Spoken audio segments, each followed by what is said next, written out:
4-3-2-1 YouTube. No, 4-3-1-2 YouTube. We all know how good this formation is. So I thought, you know what? Let's bring out an updated custom tactics video for it. And I am on the road to glory, so none of you people can sit there and say, you only get it because of the pay to win, blah, blah, blah. Yeah, we do it on a road to glory as well.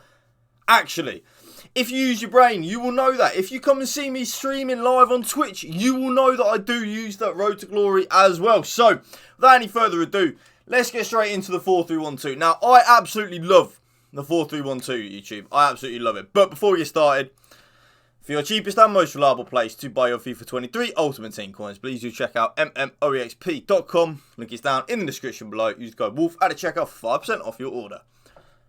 Oh, hold on. Why is it not changing the scene? There we go. Sorry, YouTube. So, you guys will know how much I love a narrow formation. Whether it be the 4-1-2-1-2, the 4-3-1-2. You guys will know how much, or even the 4-3-2-1, just how much I love the narrow formations this year. They're very, very, very OP. Very broken. And there's a reason for that, YouTube. And that is because of the flat 3 midfield. I'm finding a lot of joy at the minute with formations that have kind of got like a flat 3 midfield, you know, whether it be the 4-3-2-1, the 4-3-1-2, the 4-3-3 number 4, the 4-3-3 number 2, the 4-3-3 number 5. Any formation that's actually got that flat midfield 3, I'm finding it to be very, very, very OP and very overpowered. So, this is how I set my team up in the 4-3-1-2. One thing I will say, YouTube, the most important player on the pitch is the cam. Okay, so the cam in the 4-3-1-2, he is your bread and butter. He needs to be the most important player on the pitch. And I would then argue as well, maybe the 2 strikers. This holy trinity, I call it, are very OP. So, how do I set my team up in the 4-3-1-2? They aren't what you see on your screen right now, I can tell you that for a fact. But it is the balanced defensive style. I don't really like pressure on every touch or press after possession loss. They can be good. And believe you me, YouTube, they really, really, really, really, really can be good. But at this moment in time, I'm not finding them to be that good in terms of when using like a narrow formation. Balanced is the way to go for me. I love balanced. I like being in control of where and when my team presses. The big downside to a pressure on heavy touch or press after possession loss is the fact that if your opponent can beat the press, you're a little bit fucked, as in they're literally probably going to be running straight through on your goal. So I don't use it for that reason, especially when I'm running a road to glory as well. I can't really get away with using press after possession loss with this defence. So, balance on the defensive style. The defensive width, YouTube, 35. Yes, you will have seen me a lot recently using between 30 and 40 defensive width. The reason for that, YouTube, which I do say in a lot of my videos, the more narrow your team is, the harder it is for your opponent to break you down. For example, your back 4 will be more compact. Your midfield 3, there won't be as many gaps for your opposition players to run through. So, because of that, I would definitely recommend anywhere between 30 and 40 on the defensive width. Although, if you do find it too narrow, 45 is always a good start. So you just go a little more narrow than the preset 50, and 45 does work as well. But me, I'm really loving 35 in a minute, YouTube. It is working absolute wonders for me. Now, on the defensive depth, I used to be a big 70 depth kind of guy, especially on my pay to win account. But when I'm running my road to glory and my pay to, even my pay to win at the minute as well, I'm noticing that I'm just getting caught in behind way too much for my liking. It's too easy for my opponent just to run clean through and bang, he's going to score a goal. So, because of that, and you would have seen it on a lot of my recent custom tactics videos, sometimes a change. It all depends on how the game's feeling, really. But 55 depth is like a really good happy medium G spot. It's always like what I say. You're not too YOLO, but you're not too defensive like Sean Dyche either. You're in that really good spot. You're almost like an Unai Emery up the Villa. You're almost like an Unai Emery, so it really does work well. So because of that, 35 on the width, 55 depth. I'm loving this 3. So balance 35, 55. Working wonders for me.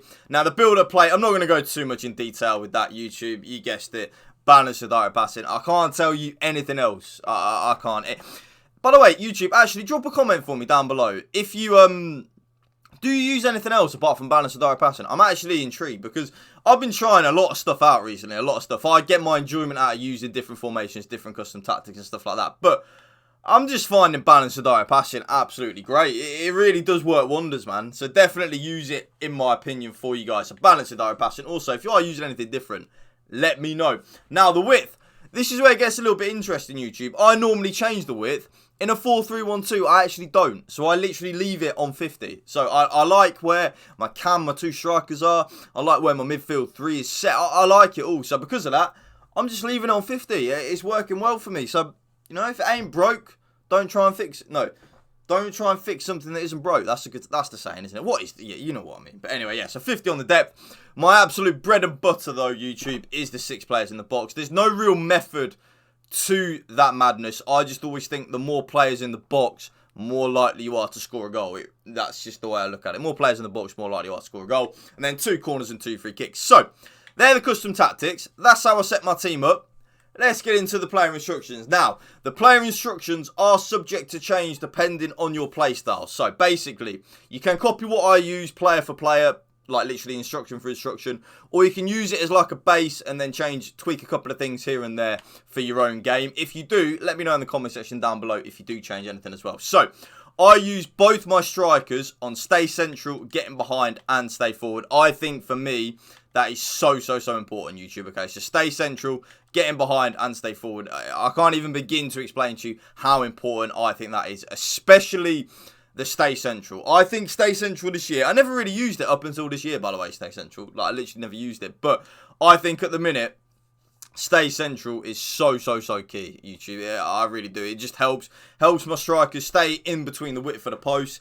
They always score more rebounds because of it. I just find it very OP. I can't believe I never really used it other than this year, really. So, yeah, stay central, getting behind, and stay forward.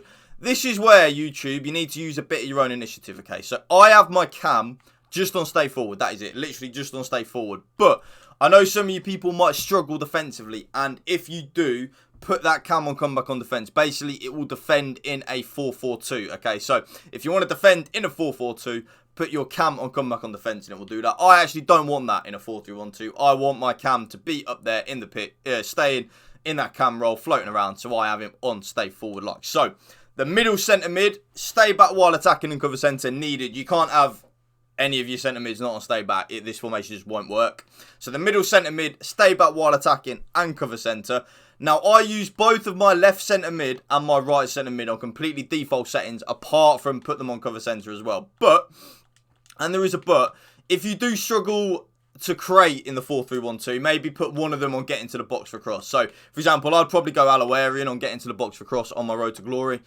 I don't know, I just use them on completely balanced settings. I do use a lot of LB and A passes to make my team manually make runs and stuff like that. So that's why I don't really feel the need to put them on getting to the box for cross or anything like that. So I use them just on cover centre and that is it. And then this, again, YouTube, is where you need to use a bit of your own initiative. So I have both my fullbacks on stay back while attacking. I don't really want any width when I'm using the narrow in the 4-3-1-2. But if you are struggling to create opportunities, definitely put one, if not both of them, on balanced attack. Then they will get forward, but be wary if you do use that. You will be left with 2 at the back defending a lot of the time, so you will be caught out sometimes. So, but yeah, give it a go if you do struggle to create opportunities. And last but not least, comes for crosses and sweeper keeper on the goalkeeper. And that right there is my updated 4-3-1-2 custom tactics video for you guys. Please drop a like, drop a comment down below, and hit that subscribe button to my channel. Let's hit 100 likes. That would mean the world to me. Thank you for watching. Remember, spread the love and positivity. PMA, positive mental attitude. Peace out. One love.